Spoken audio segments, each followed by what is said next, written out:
As of Year 11 Season 2's lore, many operators have completely retired from Rainbow, not rejoining the new era of Rainbow under Bishop, and also not going back to their old orgs. So let's do our best to see where all those operators are now. So in the history of Rainbow, Thermite is easily one of the most important operators that the team has ever seen. Being one of the 4 FBI SWAT operators that was selected in 2015 to join Rainbow and help combat the White Masks, and he would later go on to become the leader of the Redhammer squad, commanding many operatives, getting new recruits, and having a lot of responsibility on his hands. But Thermite is an operator who struggles. A big part of his character, which has been presented to us, is his mental health struggles and the weight of the world which is on him. He blames himself for many things. He blames himself for what happened to Aruni during their Bangkok mission. He still holds the grief of losing his mother and his sister. And as things would continue with the Carries Legion, and after what happened in that warehouse where Ash would be placed in a coma,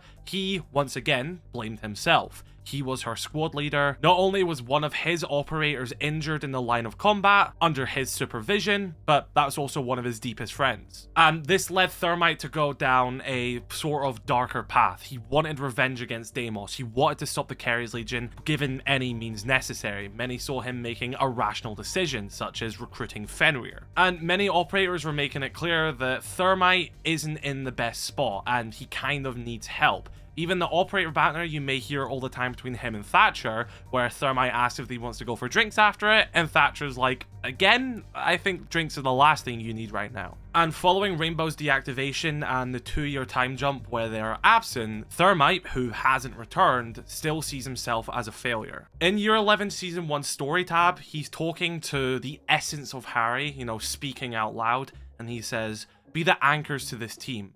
Lead them where I cannot. I still remember that day in your office. You knew something was coming. Something that none of us could face alone. But then you died, Harry, and I fell apart under the pressure. I couldn't keep Rainbow afloat. Couldn't convince GSAC to keep the program going.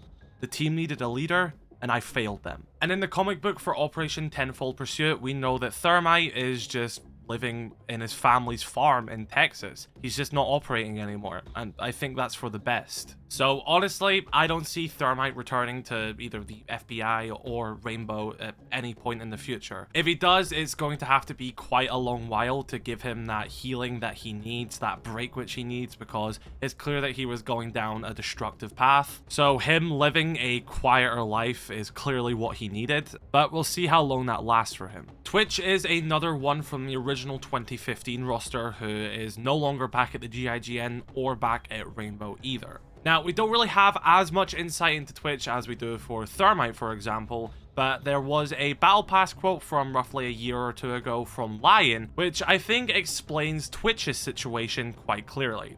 He says, "Twitch has taken on so much, coordinating, designing, maintaining.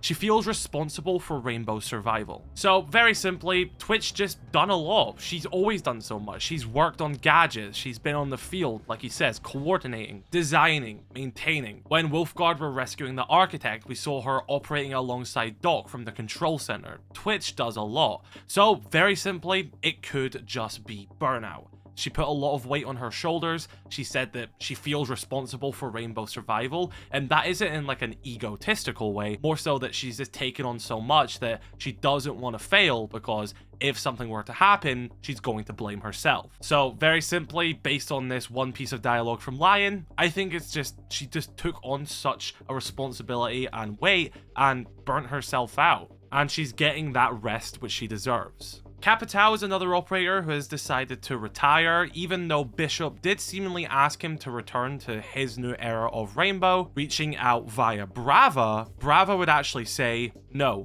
Vincent's out. I think it would take an act of God to put him in the field again." So this one's just pretty blunt. Capitao just doesn't want to be on the field again. He's clearly done enough, what he seems enough, and it's just a fight that he no longer wants to be a part of. I mean, he's a bit of an older gentleman. He probably just wants to retire. I don't think there's a deeper meaning here. I think it's just that he served for a good amount of time and he feels comfortable no longer being out in the field. Maybe he'll return in a more, administrative capacity, but for the time being. And Brava says that Capitao is out and he won't come back. Finka being retired is for many reasons. The first is that, well, nighthaven kind of disbanded after the GSAC bought them, so she already kind of lost her job there. I mean, she could have maybe joined Arasis under Daenerys' leadership, and heck, maybe Bishop would have reached out to her and asked her if he wanted to join his version of Rainbow. However, we actually know that Finka has health issues. I mean, that's no mystery. She was diagnosed with neuropathy at the age of 9, which is the degeneration of her muscles and cells. This is because she was born in the aftermath of the Chernobyl disaster, and it was a side effect from her birth due to the radiation and the whole fallout of that. But that's what her nanobot stims are. She injects these nanobots in her body, so when she activates them, they release a stim which helps give her a bit more strength and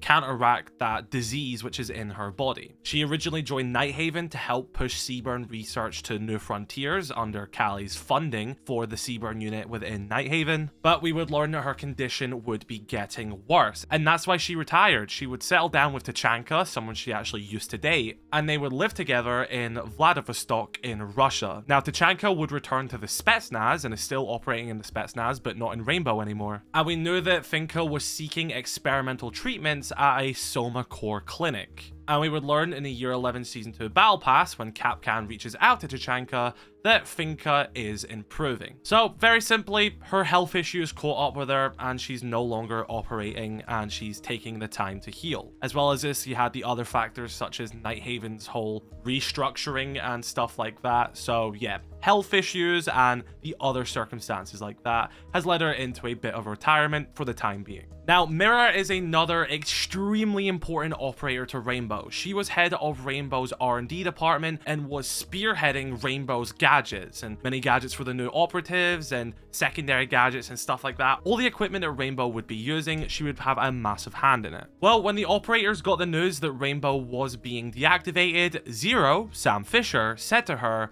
"When all of this is over, Mira, take a nice long vacation.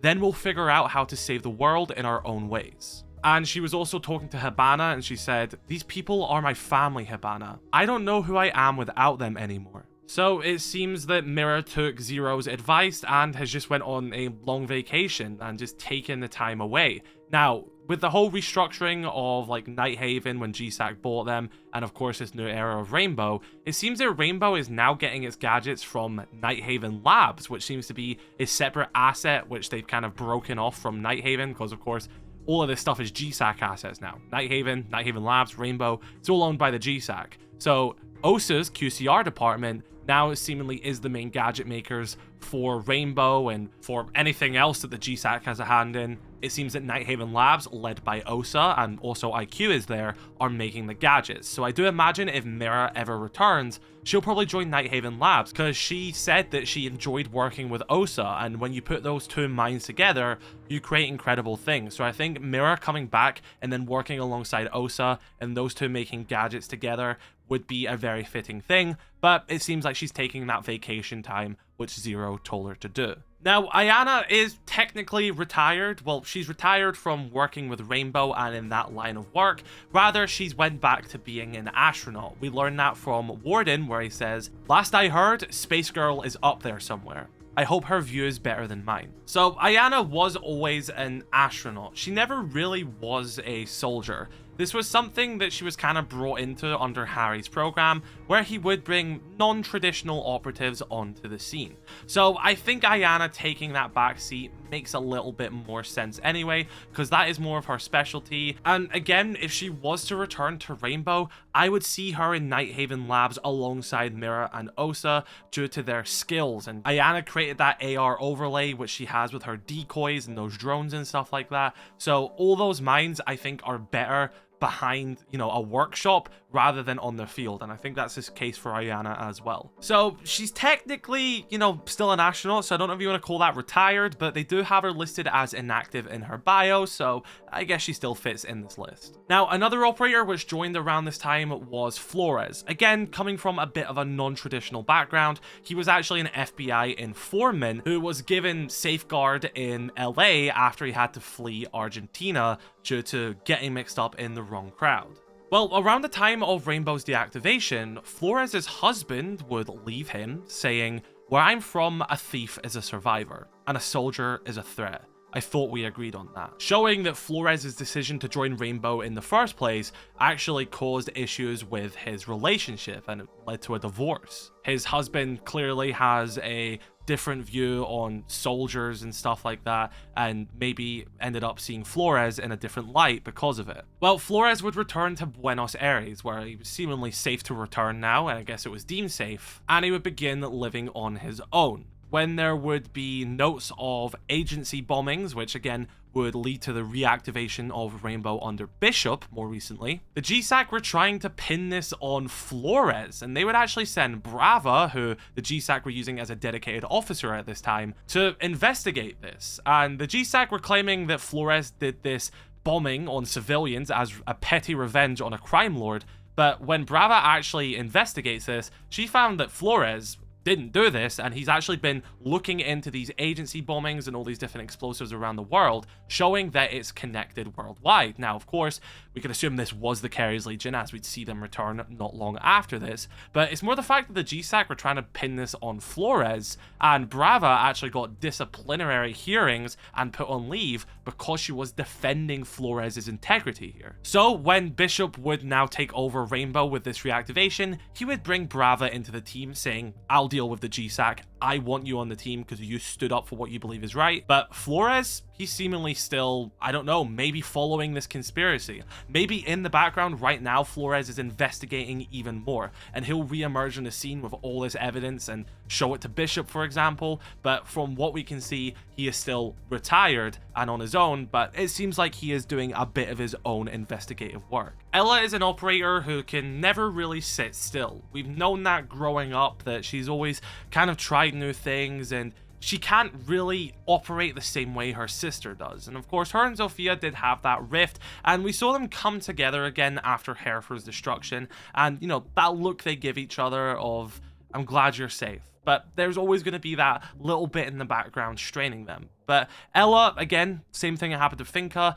Nighthaven sort of disbanded, and many of the operators were left without a job. And as we know, many of those Nighthaven agents would go to Arasis under Denari's leadership. And we actually learned that Ella would join Arasis, however, it didn't give her the freedom she wanted, so she would leave. And we know that Denari's fine with people leaving, he gives people that freedom. So very simply, Ella just needs to find herself. We don't know what her next venture is, but it just seems that she has to keep exploring possibilities and maybe a bit of self-reflection as well. So where will we see Ella end up? Who knows, but it seems like she's taken a bit of time to focus on herself, and maybe she'll be absent from the story for a little while. Now, Clash is another operator who is listed as inactive and didn't go back to her org, so we can assume she's retired, but she's kind of like the only one on this list that we don't really have a major reason for. And that's fine. Very simply, maybe she just didn't want to come back. Maybe she didn't get the call back. Maybe she didn't want to go back to the police. We simply don't know. She played a big role during the Detroit operation, and maybe she felt satisfied in what she did. We'll learn more about Clash more soon, hopefully. But yeah, for the time being, Clash is simply retired. Now, Aruni's reason for retiring is very similar to Finka. Again, both Nighthaven agents left without a job, both facing health issues. Of course, Aruni does have prosthetic limbs. Her left arm and left leg are both prosthetics. And we would learn over the past year that her body would begin to reject these prosthetics. And this meant that she actually, at this current point in time, she doesn't have her arm prosthetic. She only has one arm. And she was reaching out to Legion and saying like, "Hey, I may only have one arm, but I'm still a PI, so if you guys need help, let me know." But unfortunately, she can't operate in the field with one arm, and Osa is actually pretty confident that she can get her a new prosthetic and has sort of already done that. However, due to like GSAC oversight, unless Osa works for them or Rainbow or, you know, is under that GSAC supervision, Osa can't really give Aruni a new prosthetic. So for now, while she's retired, she can't really use this advanced prosthetic which Osa has made for her, and her current one has been rejected. But she still wants to operate, she still wants to help, and maybe she'll use those private investigating skills to help Legion, Lion, and Bishop with their Seaburn issue. And finally, we have Fenrir. Now, Fenrir seems to be retired for a multitude of reasons. To begin with, he was working with the Carries Legion.